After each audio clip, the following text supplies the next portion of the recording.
Do you have peace, or are you simply just getting used on carrying stress?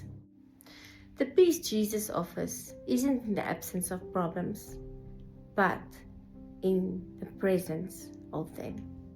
When the world says, be afraid, Jesus says, don't let your heart be troubled. Today, bring your worries to Him. Lay down your fears to the one who holds tomorrow. In John 14 verses 27, God says, peace I leave with you. My peace I leave with you. Peace is not found in perfect circumstances, but found in Jesus. So what worrying are you carrying? Or a burden that's so heavy that it feels like you can't stand?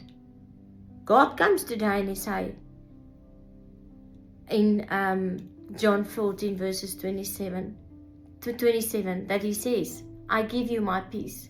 So go in with this week that comes, and let's stand on that.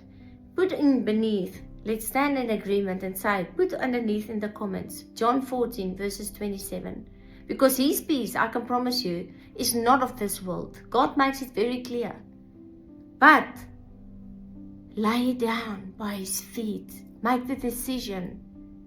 So may you have a blessed week and know, God says, I leave my peace with you.